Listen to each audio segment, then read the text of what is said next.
Episodio número 2384.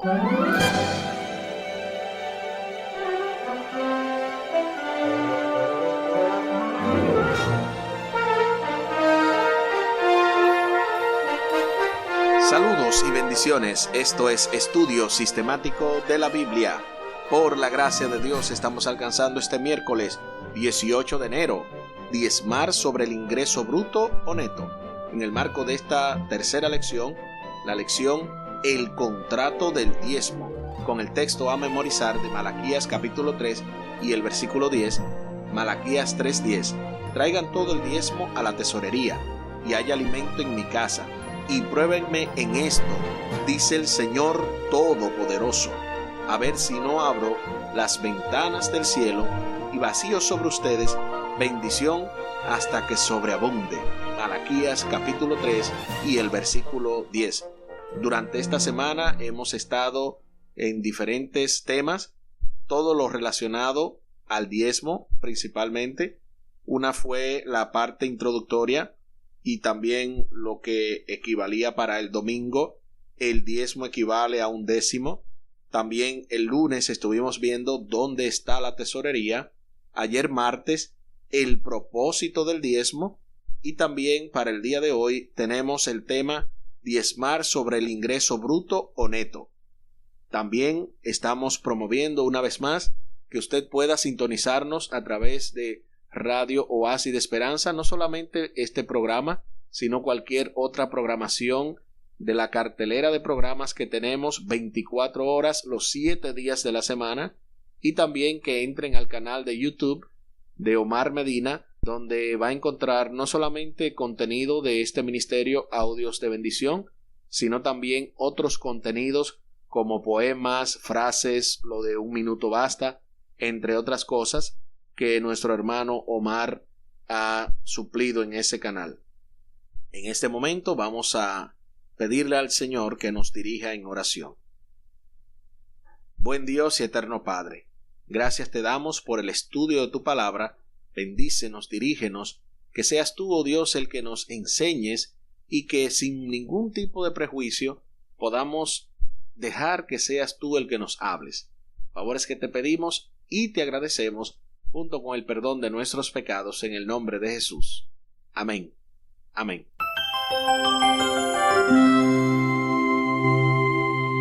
Diezmar sobre el ingreso bruto o neto. Calculamos nuestros diezmos sobre nuestro ingreso, entre comillas, ¿verdad? Si nos pagan por hora, tenemos un salario y pagamos sobre nuestro rendimiento o ganancia. Y si somos autónomos y tenemos nuestro propio negocio. En muchos países, el gobierno deduce impuestos del salario del trabajador para cubrir el costo de los servicios prestados a la gente, como seguridad, caminos y puentes, beneficios por desempleo y otros. La cuestión de si diezmar sobre el ingreso bruto o neto implica básicamente si devolvemos el diezmo sobre nuestros ingresos antes de o después de que se deduzcan esos impuestos. Quienes trabajan por cuenta propia pueden deducir legítimamente el costo de hacer negocios para determinar su ganancia real antes que se deduzcan sus impuestos personales. Los estudios de los hábitos de dar de los miembros revelan que la mayoría de los adventistas del séptimo día diezman sobre el ingreso bruto, es decir, antes de deducir los impuestos.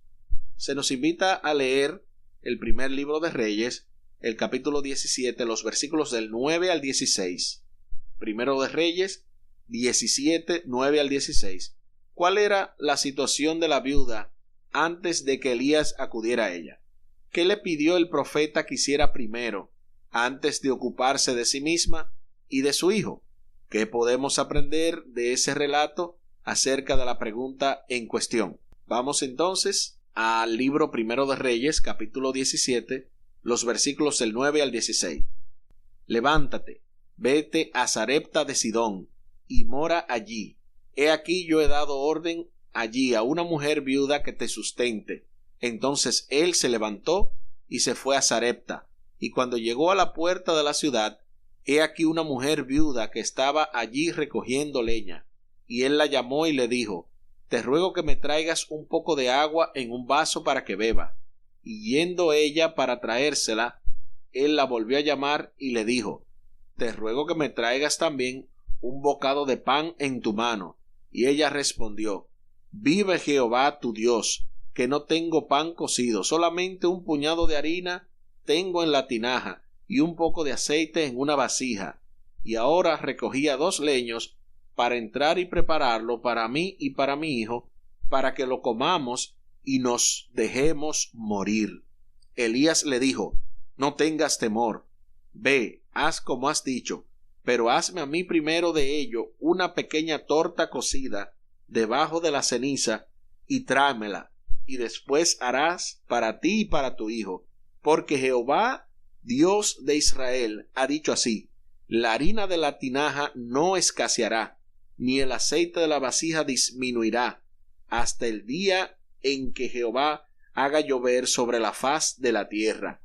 Entonces ella fue e hizo como le dijo Elías, y comió él, ella y su casa muchos días, y la harina de la tinaja no escaseó, ni el aceite de la vasija menguó, conforme a la palabra que Jehová había dicho por Elías. Gloria sea nuestro Dios. De este libro, Primero de Reyes, capítulo 17, del 9 al 16. Primero, ¿cuál era la condición o la situación de la viuda antes de que Elías acudiera a ella? La situación era bien fuerte porque ella ya estaba a punto de preparar su última comida para dejarse morir junto a su hijo. Esa era la condición de ella antes de que Elías acudiera. Y lo que le pidió el profeta que hiciera primero, antes de ocuparse de ella misma y de su hijo, fue primero que le llevara agua y segundo que le diera una torta cocida debajo de la ceniza, o sea, que primero se ocupara de él y luego, como acto, ¿verdad?, secundario, se ocupara de ella y de su hijo. ¿Qué podemos aprender de ese relato acerca de la pregunta en cuestión? Bueno, aquí hay algo interesante, y es que ella no piensa en que no va a dar el aceite ni la harina, sino que confía en la palabra de Jehová dada por el profeta Elías. Y esto nos ayuda a nosotros a ver que a veces no debemos estar calculando qué es lo menos que le podemos dar a Dios, porque es que después no me va a dar. La Biblia establece que cuando tú confías en Dios, que cuando tú diezmas y ofrendas de corazón, Dios te bendice hasta que sobre y abunde. O sea, es un principio bien interesante. Diezmar sobre el ingreso bruto o neto es un asunto del corazón, de conciencia, sabiendo que Dios te va a bendecir si tú, obviamente, confías en Él. Dios le dijo a la viuda de Sarepta que un hombre de Dios vendría a verla, tal y como lo vimos en el primer libro de Reyes, capítulo 17, versículo 9, y cuando llegó Elías, ella le explicó las circunstancias terribles que estaba atravesando. Elías primero pidió un trago de agua y luego agregó: no temas, ve, haz como has dicho, pero hazme a mí primero un panecillo cocido bajo la ceniza y tráemelo. Después harás para ti y para tu hijo, porque el Señor, Dios de Israel, ha dicho: la harina no escaseará de la tinaja, ni el aceite de la botija, hasta que el Señor envíe lluvia sobre la tierra. Primer libro de Reyes, capítulo 17, versículos 13 y 14. ¿Fue egoísta de su parte o simplemente estaba poniendo a prueba su fe? Sin duda, esto le permitió ejercitar su fe. La respuesta debería ser obvia. Y obviamente, todos nosotros estamos de acuerdo de que aquí Elías estaba nada más y nada menos que probando la fe de esta mujer, que no era israelita, era de Sarepta, era una viuda, no de las viudas de la casa de Israel, de Jerusalén o de Judá, sino que era una mujer de otra nación, una mujer pagana, entre comillas. Pero cuando ella ejerció su fe, obviamente tuvo una fe tan firme que podría decirse tal y cual como lo dijo Jesús: ni aun en Israel he hallado tanta fe. Con el caso, ¿verdad?, de este hombre, el centurión romano, que dijo que Jesús no tenía ni siquiera que entrar a su casa, que él no era digno, que con solo decir la palabra su siervo sanará. Y también como lo hizo con la mujer de los perrillos, que le dijo que aún de las migajas ella era digna también de recibir al menos esa parte que desprecian los hijos. Y evidentemente lo mismo dijo Jesús sobre esta fe. La conclusión sobre bruto o neto es que depende de cada uno de nosotros decidirlo. Ahí está, es un asunto personal. La Iglesia no ordena lo que debemos hacer, y con razón. Al final, cada uno de nosotros debe tomar su propia decisión, hagamos lo que hagamos. No debemos juzgar a quienes lo hacen de manera diferente. Cada uno de nosotros individualmente tiene que responder ante Dios, y solo ante Dios, por sus decisiones. Antes de una cita que se nos invita a leer del libro Testimonios para la Iglesia, tomo 4, yo quisiera mencionar sobre este particular que sobre el ingreso bruto, aquellos que diezman sobre el ingreso bruto, ellos entienden que ya no tienen que diezmar más una vez terminan de trabajar y el gobierno empieza a pagarle de eso que ellos acumularon, del plan de retiro, del seguro social, en el caso de Estados Unidos y quizá otros países que también tengan ese sistema.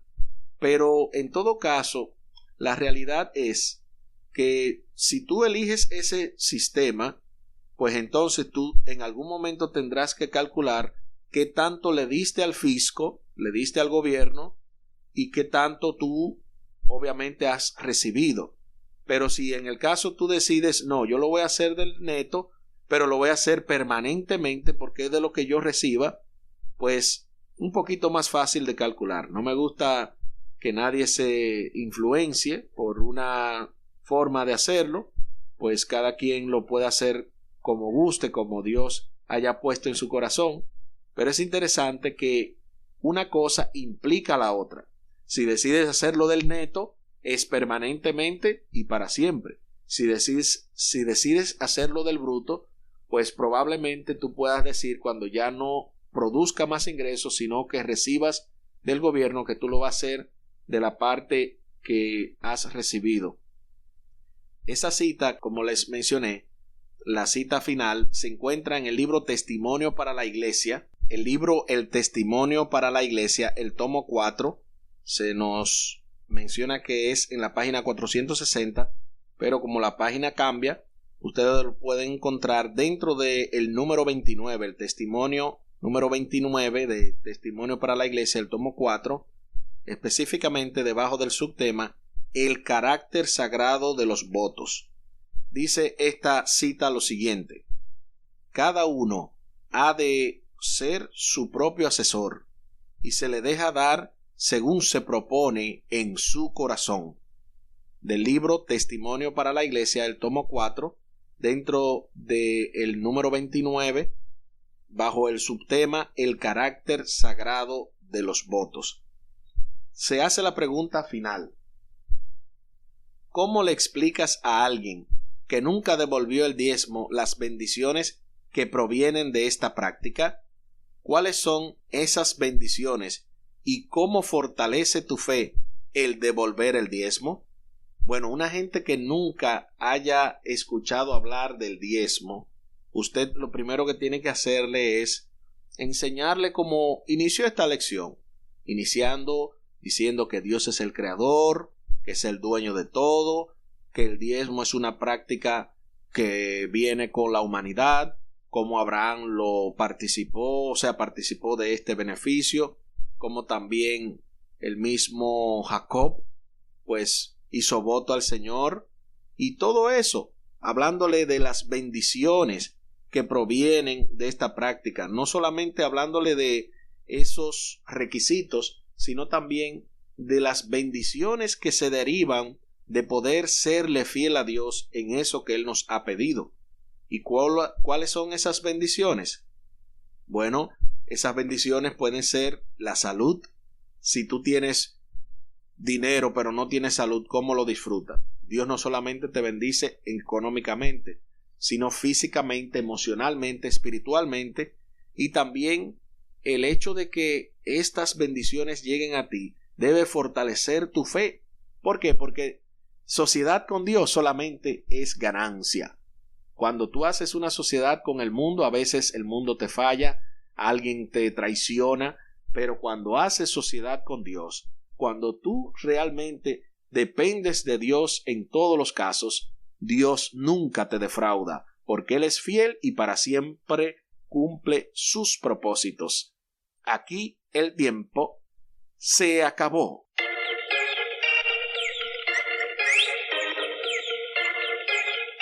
¿Qué hemos aprendido en el día de hoy? Hemos aprendido que diezmar sobre el ingreso bruto o neto es algo personal, pero obviamente cada uno tiene diferentes implicaciones y es la parte práctica que quisiera enfatizar. Dijimos que si lo haces del salario neto, debes hacerlo permanentemente. Igual que si lo haces entonces del bruto, pues entonces debes de calcular cuánto de eso que tú ya diste al gobierno recibes y cómo eso entonces tiene implicaciones de que cuando ya termines de recibir aquello que diste, pues ahí en adelante tú necesitas diezmar sobre ese, digamos, ese dinero adicional que estás recibiendo, aparte del que ya diste del bruto. Les invito para que hablemos con nuestro Dios en oración.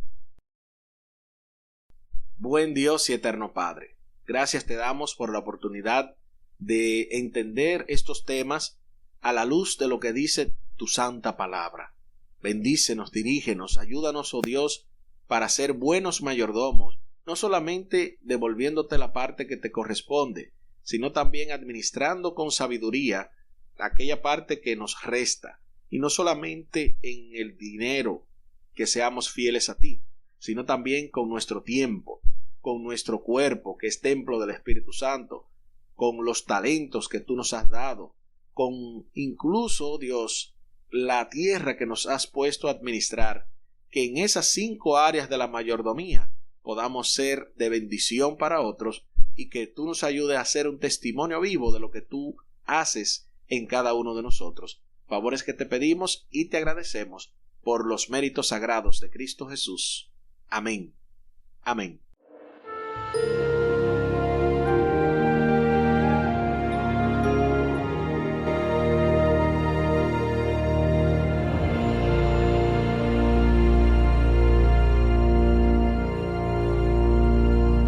No se pierda para mañana jueves, con la ayuda de nuestro Dios, un diezmo honesto o fiel.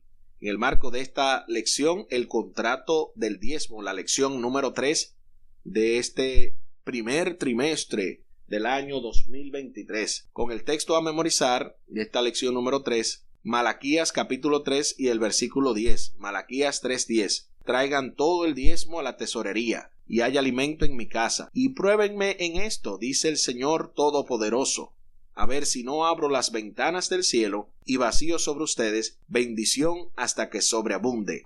Malaquías capítulo 3 y el versículo 10.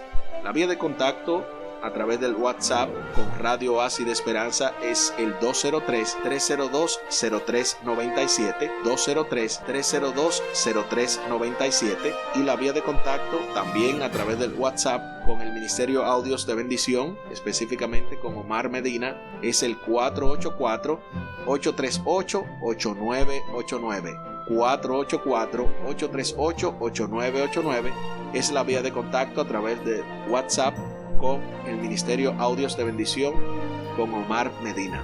Muchísimas gracias por la fina gentileza de la atención dispensada. Estuvo con ustedes Tomás Polanco. Un día más para la esperanza, un día menos para el dolor. Que Dios te bendiga. Ánimo contra el miedo. Hay paz. Hay paz.